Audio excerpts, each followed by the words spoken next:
tell you, this is amazing, getting the blanket, getting the privilege to be able to be here today, to talk to you, and to be with so many other veterans here today as well. I think that's such a blessing. It's so wonderful. I know as I talk to a lot of the veterans, we connect in a way that nobody else can connect, and I hope that I'm able to shine some good light and things on what the words I have to say. I'm so thankful to be able to be here. You guys introduced me really good. I thank you for that too.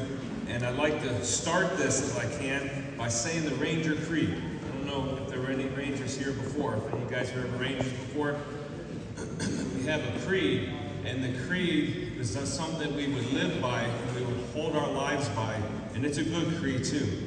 Back in the day, I wouldn't need this piece of paper to look at it at all, because if I messed up one word, I'd have to low crawl through the dirt and the mud back to my formation from the front. It's been a long time, so I'm going to look at this to make sure that I honor it the right way and don't make anything wrong. So I'm going to read this out loud. I'll read it military fashion too, so don't let us scare you. Recognizing that I volunteered as a Ranger, fully knowing the hazards of my chosen profession, I will always endeavor to uphold the prestige, honor, and highest esprit de corps of my Ranger regiment, acknowledging the fact that a Ranger is a more elite soldier who arrives at the cutting edge of battle by land, sea, or air. I accept the fact that as a Ranger, my country expects me to move further, faster, and fight harder than any other soldier. Never shall I fail my comrades. I will always keep myself mentally alert, physically strong, and morally straight. And I will shoulder more than my share of the task, whatever it may be, 100% and then some. Gallantly will I show the world that I am a specially selected and well-trained soldier. My courtesy to superior officers, neatness of dress, and care of equipment shall set the example for others to follow. Energetically will I meet the enemies of my country on the field of battle. I shall defeat them, for I am better trained and will fight with all my might. Surrender is not a Ranger word. I will never leave a fallen comrade to fall into the hands of the enemy, and under no circumstances will I ever embarrass my country. Readily will I display the intestinal fortitude required to fight on the Ranger objective and complete the mission, though I be the lone survivor. Rangers lead the way. And then you go,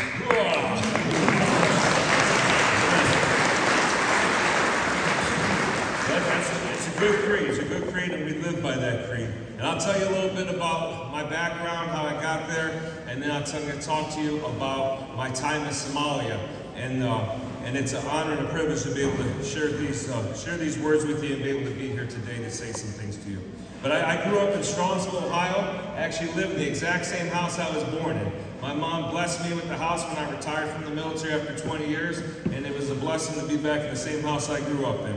But both of my parents were elementary school teachers, and I was a hard worker as a young fella. I was like 9 years old when I started my paper route. And I used to go door to door and ask for odd jobs to make money.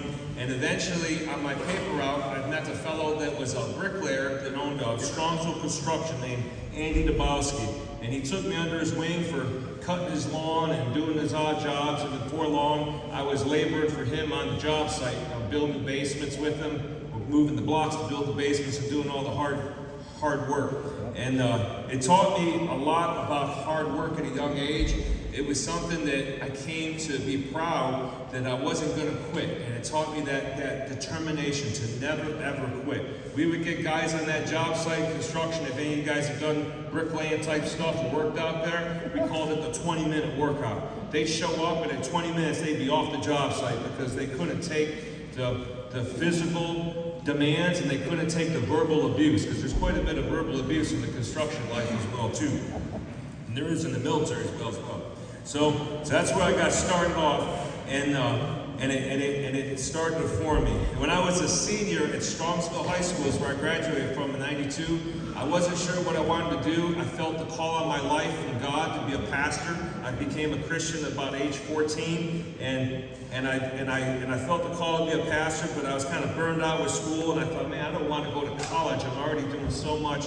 So the recruiters had set up there in the Strongsville High School cafeteria, and I walked over just to see what they had, see what's going on with that station. And the next thing you know, they had my name, they had my number, they were talking to me, and before long, they told me, hey, why don't you just come down to the MEP station and just see what they have to offer? well, they would that kind of stretched the truth a bit, because when you go to the MEP station, that's where you sign the dotted line. That's where you're locked in. I remember I went in there with the attitude, well, I'll see if they have a job of a chaplain assistant or if they'll have a job of a construction guy, because I love the construction stuff and I love the following God. I thought chaplain assistant would be good. But they only had like 5 jobs available for me. And one of them was infantry. And my dad was in World War II. He had me much older. He was 48 years old when he had me as a young child. And he was in World War II, and I thought, well, my dad was in the infantry, I'll go in the infantry like my dad was. And I signed up, and I said, they give me the best infantry you got. They gave me Airborne Ranger contract. And I had no idea what that was at the time. And I remember walking out of that MEP station, just hanging my head low, thinking, oh my, I just signed away 4 years and 17 weeks of my life. I had no intention when I showed up at the MEP station to join that day, but then I was in. and then I remember as I was discouraged, I was a young man and I wasn't sure what I wanted to do with my life, and now I was pretty much signed into what I was going to do with my life the next 4 years. I went to a church in the inner city of Cleveland on West 25th, and there was a big black preacher straight out of Africa with his man dress on. Have you ever seen like the Africans or fellas with the man dress on? That's what he had. And he was preaching really hard and really strong, and he was walking toward us, and he was saying, you need to go step by step, faith by faith, until you can go no more. When God puts a desire in your heart, when God puts a direction in your life, you go down that all the way until the end. And then it doesn't work out in the end, you just go to wherever God leads you to the next way. And it gave me such a peace walking out of there that night, because I thought, okay, that's exactly what I'm going to do. I'm going to give this everything I got and go to the military and do the best that I can. Well, I ended up going into the Army, and basic training was difficult for me. It was difficult because I was a young fellow. I was used to always being at home by my folks and everything. And the basic training is really where they teach you that you are truly kind of like a slave of Uncle Sam. You belong to the U.S. government now. You don't belong to yourself. You don't get to kick back and relax and do what you want to do when you want to do it, or decide you're going to take a break. You do whatever they tell you to do, when they tell you to do it. And sleep is sometimes a hard thing to get, and you're with a whole bunch of fellas, and it pretty much breaks you into the system and really teaches discipline. And I had a hard time getting into that. I was like the basic training guy that was kind of in the back, going on profile, broke, thinking, how can I make this? What's going on? But before long, after basic training, I went to airborne school, and in airborne school, we jumped out of planes, and they taught us that, and they treat you a little bit better at airborne school than do a basic, and I started to get into it. It started to grow on me, and it wasn't about hard work and ethics and being tough and things, and good camaraderie with the fellows around you. And then I went to RIP, and RIP is the Ranger Indoctrination Process, which is about 3 weeks, which pretty much just tries to see if they can make you quit. Pretty much anything with any kind of special operations stuff, they all want to try to see if they can make you quit. Because if you will quit on your buddies when you're stressed, when things are tough, then in an environment back here in the stateside type of training scenario, then likely you will probably quit when you're downrange in the midst of gunfire and combat and the places where you would be a giant liability to the team, to the people around you, if you were all the way out in the middle of Africa or somewhere and you just decide you're going to give up and you're not going to play anymore. So they give you intense stuff, and every single thing I went through quite a bit of stuff. I was a Special Forces Green Beret later. I always thought to myself, there's no way I'm going to be able to make this. They got the wrong guy here. They got the fellow that's not able to make this. But I thought, I'm not going to just quit. I'm not going to give up. I'm going to do the very best that I can. And if they decide that I'm not the right guy and kick me out, well, then that's what's going to be. And I often thought that was what's going to be. But I pretty much made everything I put my hand to. And I think in life, for most of us, that really is the way it can be. We have so much potential to move forward and do so many things. I love it. The U.S. Army just went back to the old slogan, be all you can be. And that was a slogan when I went in. But really, that's all any of us can be, all we can be, you know. But it truly is a whole lot more than what we think maybe we can be. Because we think, oh, I'll do this, or I'll do that, or I'm not good enough. But if we really keep pressing ourselves and we don't quit and we press on, it's amazing the kind of things that God can do with us and what we can accomplish in this life. So I ended up making all that, going to Ranger Battalion, and when I was in Ranger Battalion, I got to go on a couple of deployments before Somalia happened. I got to go to Thailand in May of 1993 for Cobra Gold is what they called the exercise, and train with the Thai Rangers. And I also got to go to Korea to train with the South Korean soldiers for an exercise called Team Spirit 93. So I had a few deployments, and I was getting to see the world, and I was only 19 years old, 18 years old when I went in. I turned 19 within a few months after basic training. While I was Airborne School to RIP, I turned 19.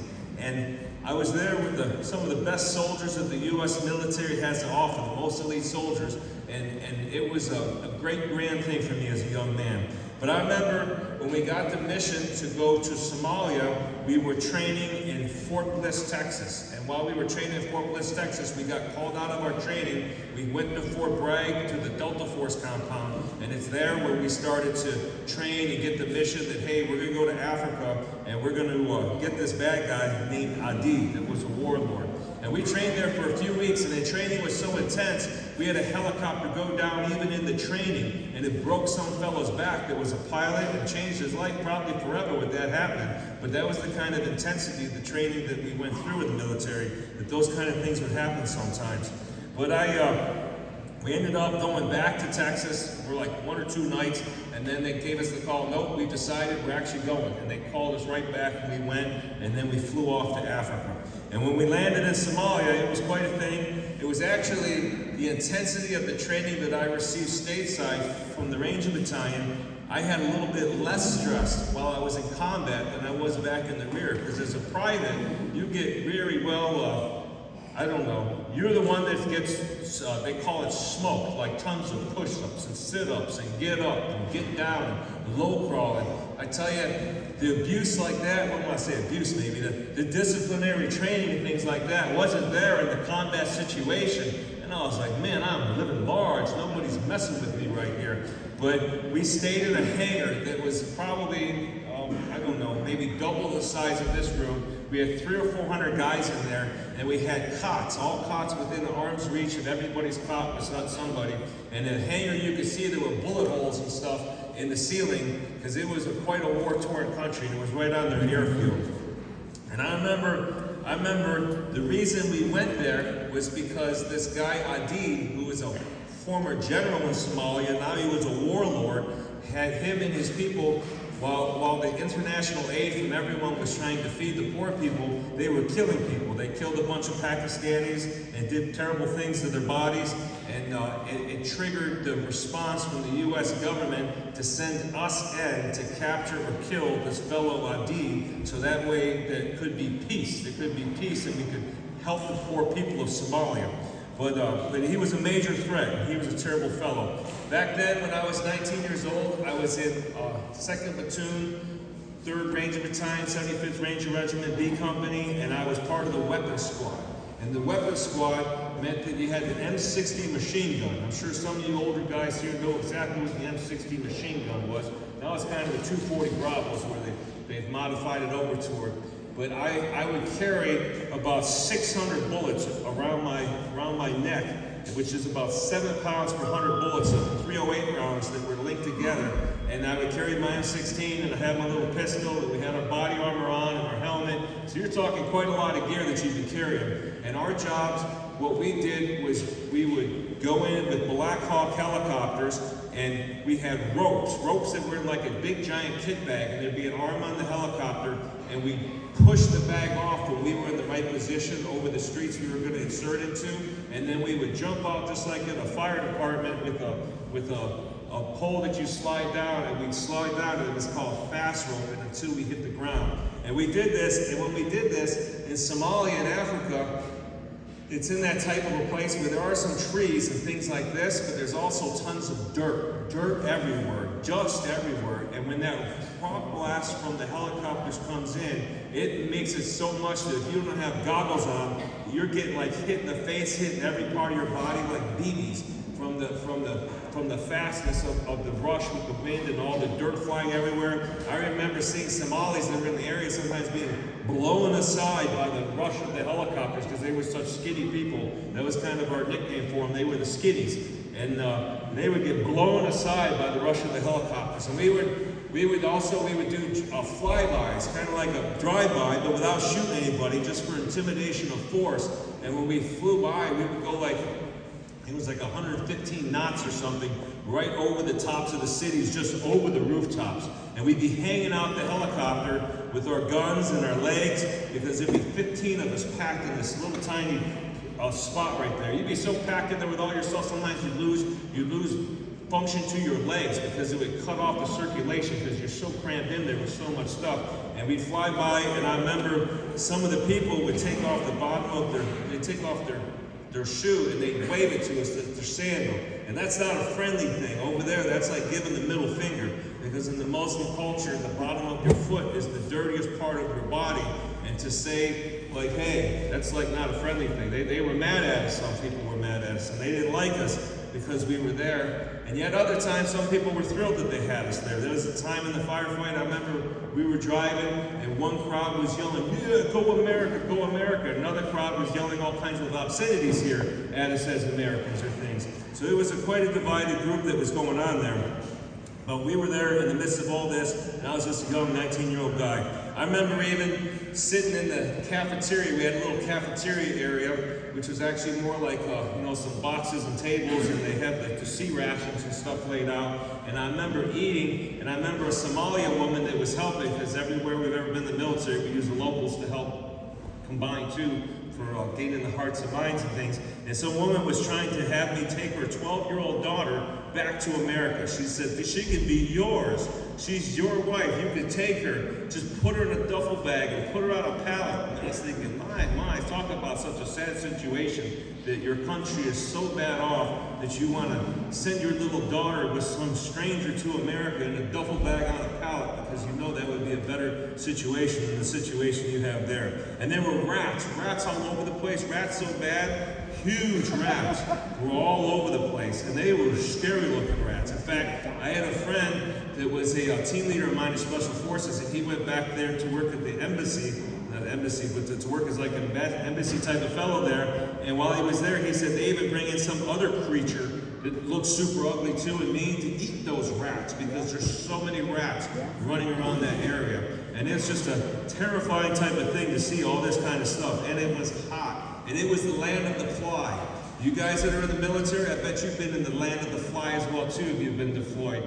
It's nothing like the flies here. It's not just a few flies, you get the fly swatter. I remember when we were in that hangar, they issued us like fly swatter for each man. And sometimes you get bored and you kill maybe 400 flies in a day. That's how many flies you kill. There were so many flies, it was unbelievable. And I've been to Africa several other times when I was in the military, and I truly believe the national bird of the continent of Africa is the fly. And it's a sad thing, and it's rough, but it's true. I seen it when you go in local markets and you see them with their food. There's like a big piece of meat that they're selling, and it looks black. And all they gotta do is wave their hand and all the flies fly away, and then you see that was a piece of meat underneath there. And that's the kind of stuff you're eating too when you go to Africa. So usually there's digestion problems after you come back from Africa. But here, while we were there in Somalia, I went on 7 different missions. If you see the movie is about the 7th mission, the last mission, but there were missions before that mission. I remember the first mission that I went on, we went on a walking patrol at nighttime.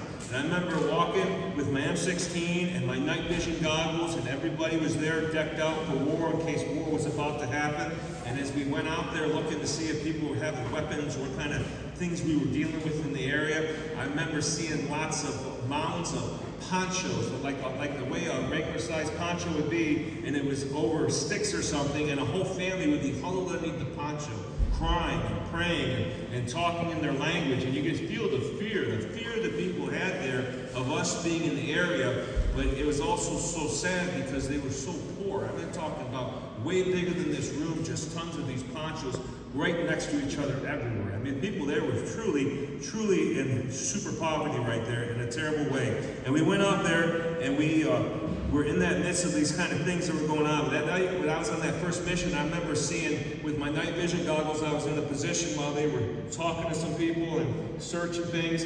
And I remember seeing one of those rats coming toward me.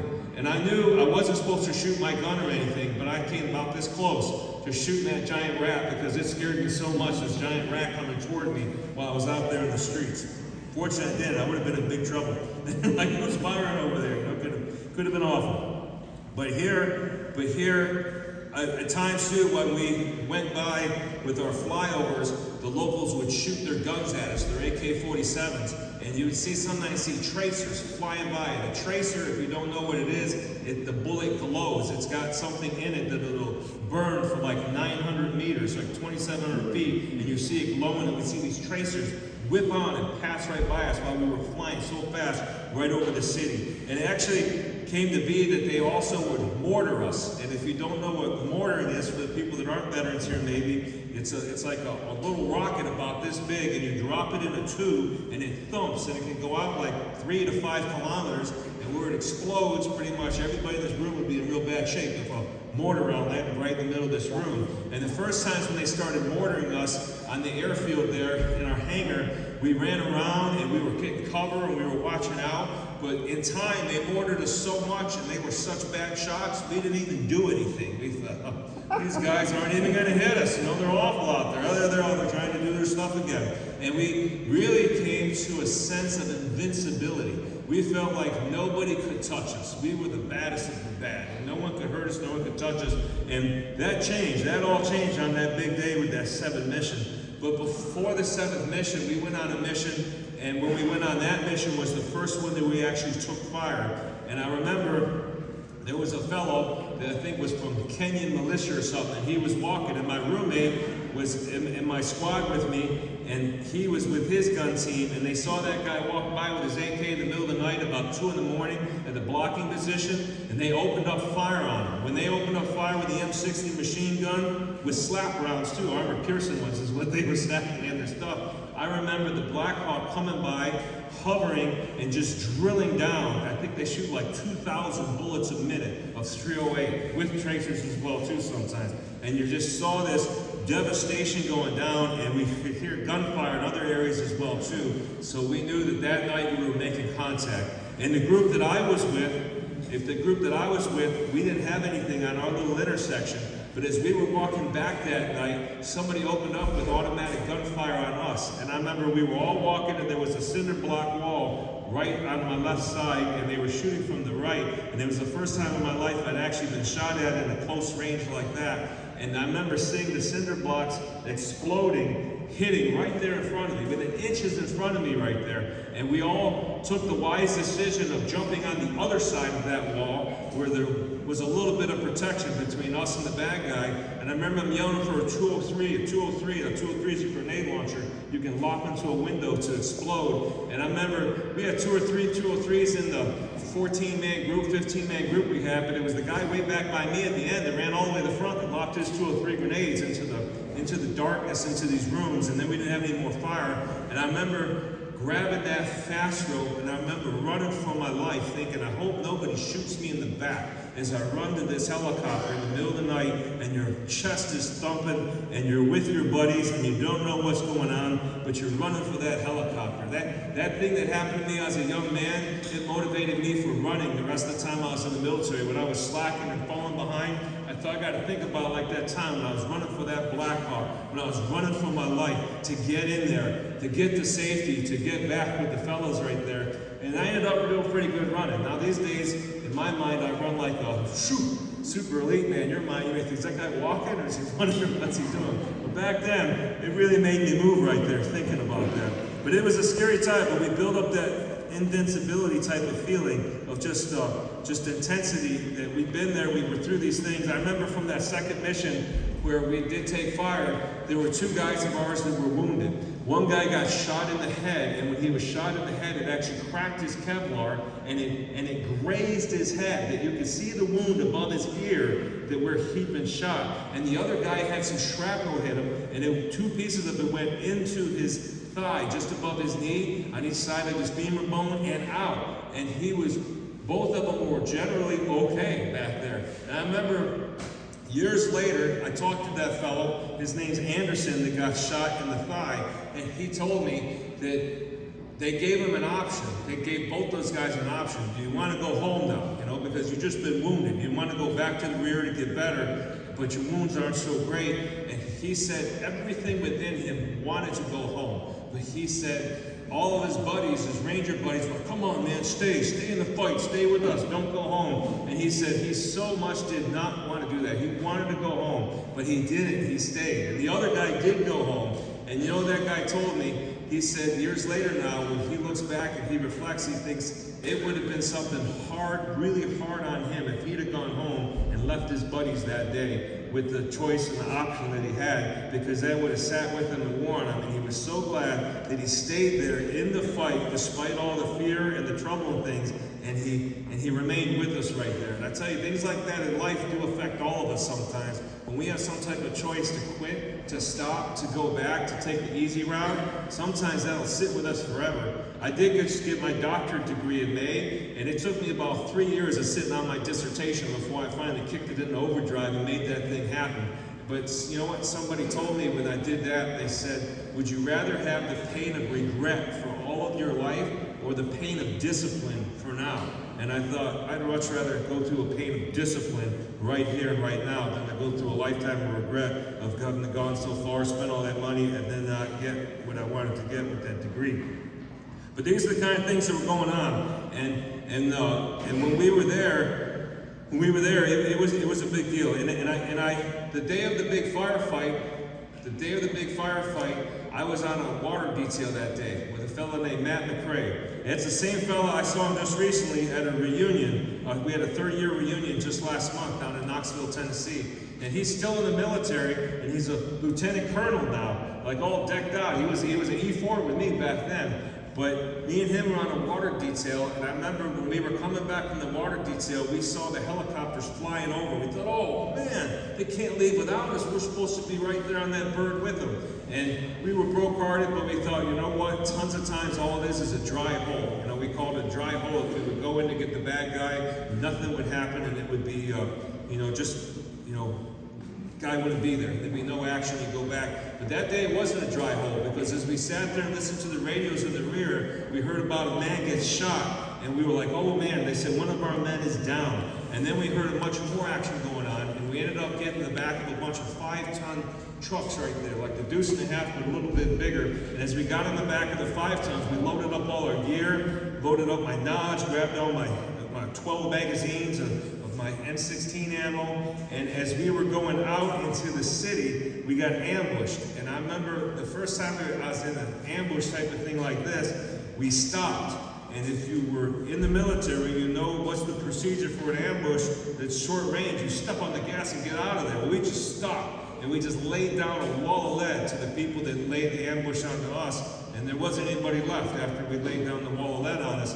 But it was my first time I was ever shooting my rifle at people as they were there, and it was intense. And you think about combat, you think about movies and all these different things that go on. When the stuff is really going on in combat, you're not there thinking about glory or honor or your country. You're thinking about the people to the left and right of you. You're thinking about your buddies that are with you in that firefight, and you want to get them home, and you want to protect them and be with them. And even though the sense of fear is tremendous with the adrenaline and everything that's going on, it's like you're pushing forward and you're not freezing. You have like fears before something like that happens, and when it happens, you just freeze like in a dream or something. But you don't. You've been through all that training, and you move and you act. And we went through these kind of things, and we got to we got to one of the areas and we grabbed a bunch of our dead and our wounded guys and we were getting them on, and people were shooting bullets and people were running all through the streets. It was like a hornet's nest that day. It went from our regular missions where people pretty much had a lot of fear to everybody grabbing an AK and coming outside to shoot at us that day. From every single direction,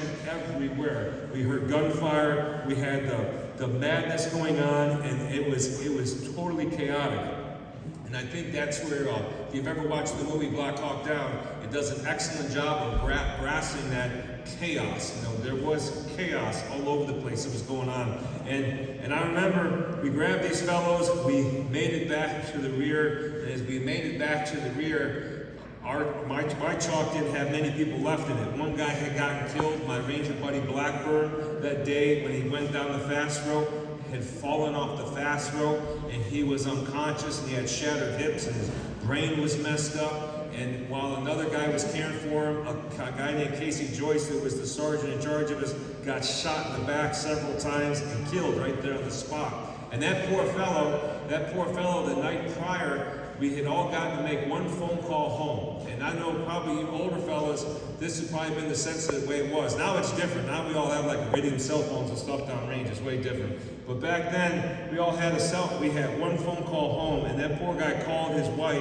and we only had 5 minutes each, and there was a huge line of Joes, a whole bunch of military guys waiting to call, and she could only cry the entire time because she was so worried and so broke hearted about her husband, and he died that day. And it was something that was so tragic and so hard, and the madness was everywhere. There was a fellow that was with me with the 5 tons and all the trucks and things, and this guy's name was Kowalewski. And that poor guy, out of all 7 missions, there's always got to be some guy in the rear with the gear. He had never got to go out. He was ready to quit Ranger Battalion when he went home because all the training and everything he'd done, he was so fed up and upset that he didn't get to go out there to be a part and to be there. Well, that day, a RPG rocket grenade went off, and it went through his body, and it was fired so close it didn't explode, and it stuck in his body. And that guy, they brought him home dead and to the compound area. They had to put him in a bunch of sandbags in case it would explode so it wouldn't hurt the rest of us until the next day when EOD could disarm that and take out the explosive device that was with it. And there were other fellas that were getting shot in the head. Terrible things happened. We ended up losing 18 guys that day in that firefight. And it was a sad thing, and it was so crushing to us because here we had such an invincibility, such a strength, and we thought, how could this have happened to us? I mean, it was so chaotic that when they were bringing back the truckloads on the back of the 5 tons, and the guys that we call them hog-tied is how we would get our guys. We strapped their hands and their feet together behind them so they couldn't move and they couldn't be a threat. They were shooting their own guys all over the place. In the back of that truck, there were all kinds of bad wounded fellas and dead guys. When we brought it back for our people of interest right there, they were on the bad guy. And it was so bad that 2 halves of 2 of our platoons were trapped the entire night inside of a house, trying to fight their way out, running out of ammo, trying to stay alive, and it just kept coming and coming and coming. And I remember that night, like I said, I went back here after my team took it so hard at things, and we ended up staying back there from our chalk, from our helicopter. And I remember watching from the distance, and I remember it looked like a fireworks show with all the tracers and the bullets and the Hellfire missiles coming off of our helicopters onto their positions and things and where they were. And it was just something that went on the entire night until the next morning.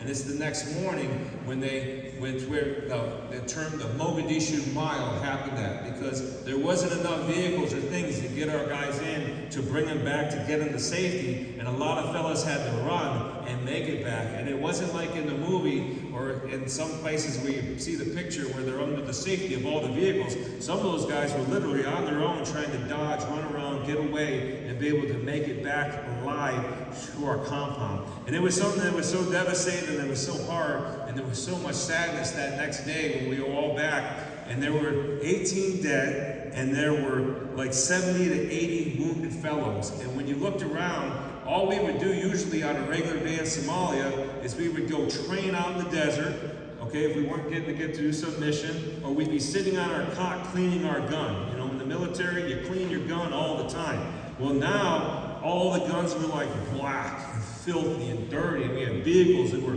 burned up, that had been on fire, and we were missing a lot of our fellows, and you could just feel the depth of the sadness that day that sat on us as we were in that area. And that fellow Kawaluski, I didn't mention this, but I think it's important. That guy Kawaluski never got to go on any mission. That was a Sunday that this all happened to. It was a Sunday, October 3rd, 1993. I was still a Bible-believing man and everything, and I went to chapel that day, and that fellow usually didn't go to chapel. He went that day, and afterwards he asked the chaplain to stay back, that he could pray with the chaplain. And I thought, that's a sign of God right there, God's divine hand. God knew he was coming home that day. He didn't know he was coming home that day, but I thought that was a beautiful thing of the grace of God, that he that day was praying to the Lord the day before, hours later, when he wouldn't be existing on this earth anymore.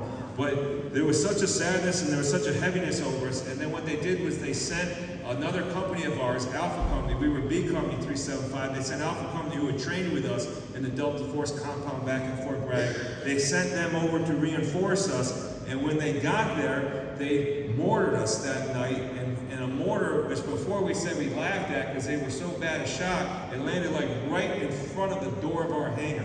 And I remember as a young fella, I had just got up with my Ranger PT shorts on, which if you know what Ranger PT shorts are, you may think they're vulgar in these days. If I go run around Ranger PT shorts, like, tell that man to put his clothes on, all right? Because they're very small and they're like silky and they're tight, but that's what we all wore. I remember I was just grabbing my shaving kit, which was in my Claymore bag, and I was getting ready to go shower with the water bullets and things, and a little trailer that we had there. And I remember we heard the boom, and there was a giant explosion, and the lights went out, and I remember men screaming at the top of their lungs, some of them right there. One guy got some shrapnel, went right into his tibia. It was our Sergeant Major Lair, Regimental Sergeant Major was there. And I remember hearing guys shouting, I think it was like another 18 guys were wounded from that explosion. And we quickly fell to the ground, because that's what you do when you get shot at. You hit the ground, and I threw on my body armor, I grabbed my gun, and at that time I was going to be a 60 gunner because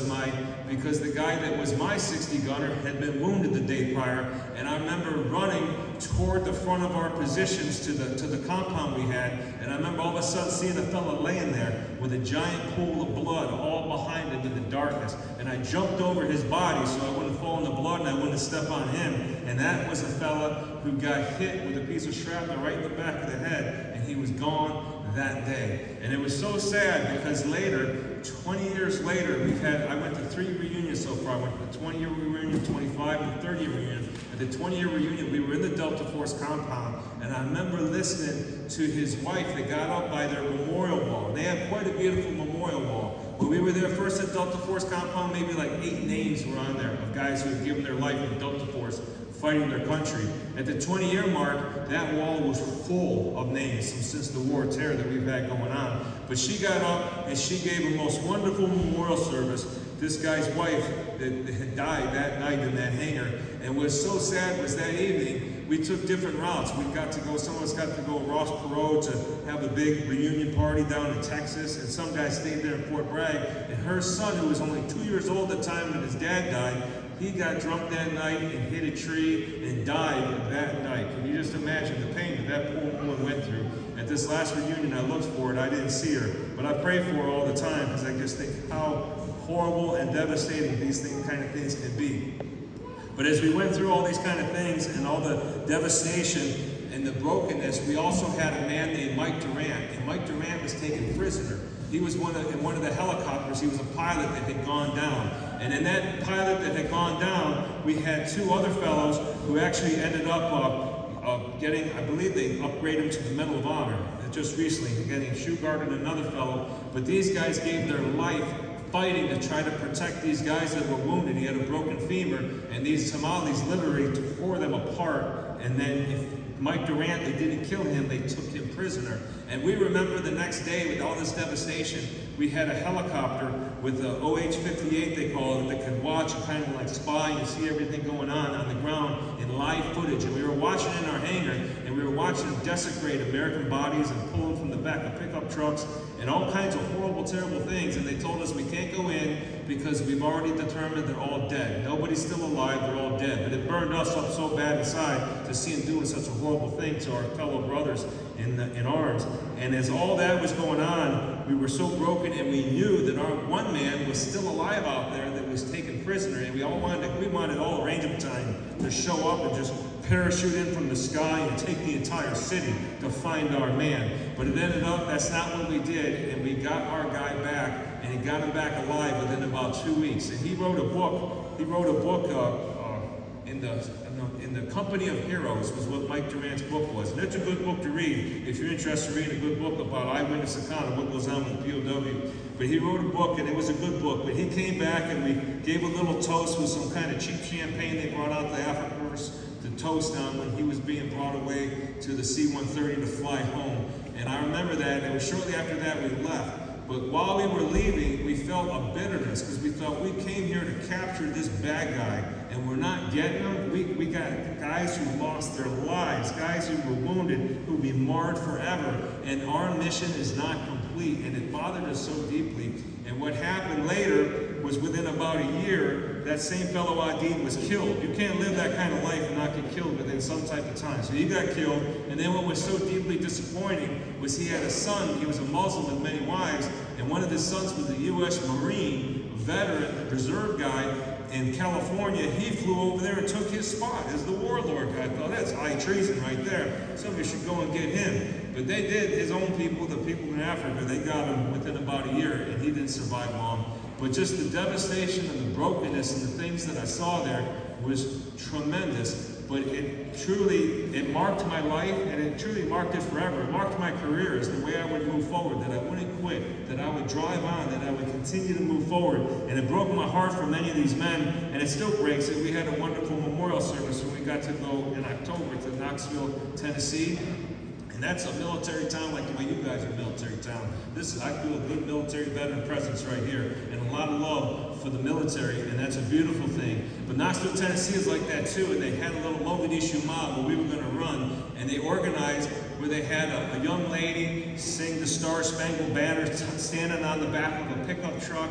Right before we ran, they had an Air Force jet plane fly right over top of us low level. And then all of a sudden, right before they blow the horn to go, there was a bald eagle flying right over top of us right there. And somebody said, where did that go? And one guy made the joke, I ordered 3 of those. Why is there just one? And some guys believe that, but you can't like manhandle bald eagles to make them fly around as far as I know. And the guy said he was just joking. But it truly was. We felt like it was a sign of God right there, a sign of God's favor, a sign of God's pleasure upon us right there. You know, a sign of God's favor. So it was really beautiful, but it was so good to see these guys, and it was so healing to get to talk to them and hang out with them for 4 days. And I tell you, some guys, they get stuck with such terrible things like this that go on that they can't function so well. But what I've seen in my military career, and I did go on and I saw other things too when I was in the military, is the best way for veterans to get through PTSD and troubles and all this stuff is to be able to talk to other veterans, and to be able to be heard and share your story and have people listen to you. And the more you're able to put things into words that happen to you, especially very traumatic type of things, this goes for all kinds of stuff in life too, the better you're able to kind of understand it. And we need that understanding. The fellows I've seen with tremendous PTSD, times when I felt like I had very PTSD later in life from some terrible things that happened in the military as well to me, it was when I was able to speak and be heard. And at first it's very difficult. You may cry a lot, you may go through a lot of emotions, but to be able to stay with somebody in their suffering and listen to their story and let them express it, that's truly where the healing goes on. And we truly do need one another. And it's beautiful to come together. It's beautiful we're a bunch of veterans here today. And I hope and pray that if any of you guys here today still hung on to some terrible pain or terrible things that happened to you while you're in the military, that you're able to maybe share it or talk about it with somebody you can trust, somebody that'll listen to you. And I pray and hope that if there's somebody here today that knows somebody like that, that you'll offer them and say, hey, listen, I'd love to hear your story. I'd love to be there and listen. And don't tell them how things ought to be or tell them how things they should be. Just listen to them right there and let that healing go on. But it's such an important thing for all this kind of stuff. And I went on later. I went on to be a Special Forces. That's where I went. And I was a weapons sergeant. That means like a master of guns. I love guns. I still love guns today.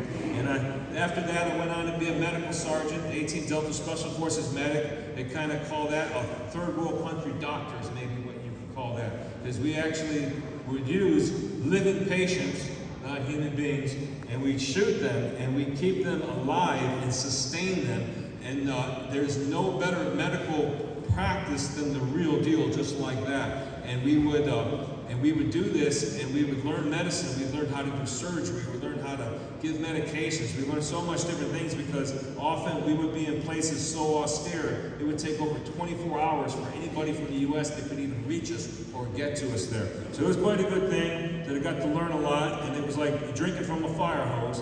And then I remember I got picked up from my Master Sergeant rank, and I went from the bottom E7 to the E7 in charge of the medical course. I actually went to go work at the medical course after some time of being a medic on the ground.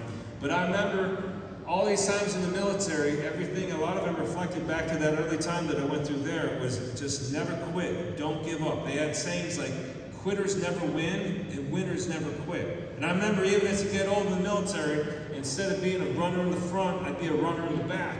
But I still think I'm still running. I'm not going to give up. I don't care if I'm the last one in. I'm still in the game. And I think that's the way we ought to hold the things too, especially as you get older as veterans and stuff. You're still in the game. You're still here. And I remember something, there was a guy named Lieutenant Vita Masso. He went on to be a commander in charge of Delta Force later in his career before he retired. But when we were all disturbed during that 2 weeks of time after the big firefight, he took us all together, our platoon. He said, men, he said, I know these are rough times. I know tough stuff has happened. But sometimes you got to let water roll off your back like water off a duck's back. You can't keep holding on to this stuff. You got to let it go. You got to let it roll off your back. And it was such good medicine for me at the time. And I've used it myself so many other times in my life. There's some things you just can't do anything about. You just got to let it roll off your back like water off a duck's back. And just hold on to that right there.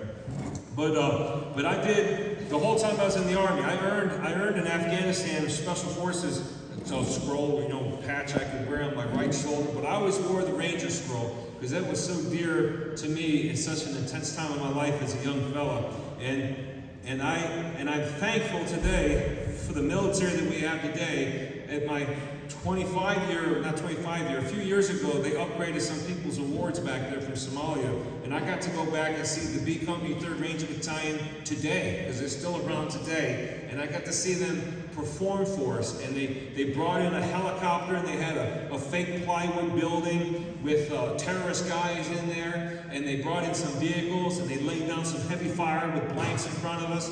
And they had dogs, canine dogs. These guys come out of the helicopters and stuff with canines strapped to them now. We didn't have that when I was in. And they let those dogs go at the enemy. And they had drones, like little drones you see kids play with, flying over the objectives with comms directly to the guys on the ground so they know what are these bad guys doing. And then they brought in the Black Hawk helicopter by for us like that. And we saw the brass raining down from the miniguns as they were prepping the objective, and these guys fast roping underneath it and then getting in there. And we were so very impressed. A lot of our guys had tears in their eyes after all this time.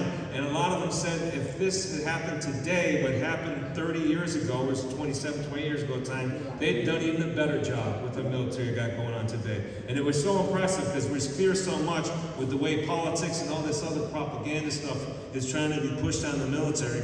But I can see, I've seen it with my own eyes, there's still guys with a fight in their heart and standing for our country and doing a wonderful job today, just like it was back then. And that makes you feel good, because a lot of older guys were like, back in the day when things were hard, when I was there, I've said this myself many times, but I got to see it myself. There's some good stuff still going on today. And the thing that I miss most about the military, and I'm sure most of you guys too that are veterans here, is the camaraderie. The camaraderie that you can't beat for anything. Just being able to live with somebody through the troubles and the hard times. One of my buddies was a Marine. I wasn't a Marine, but I love Marines too. I'm not here to put any other service down. But he told me, you know how the Marines build camaraderie, Buck?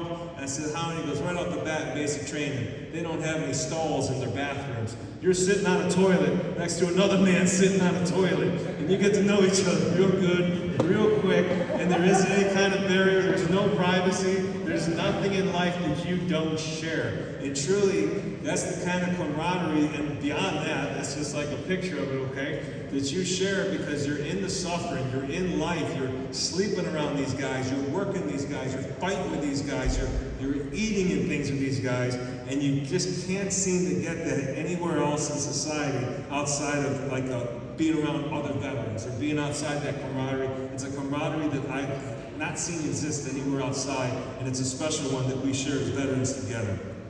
But with this, I'd like to close, and I'd like to salute all you veterans today, and thank you for your service to our country.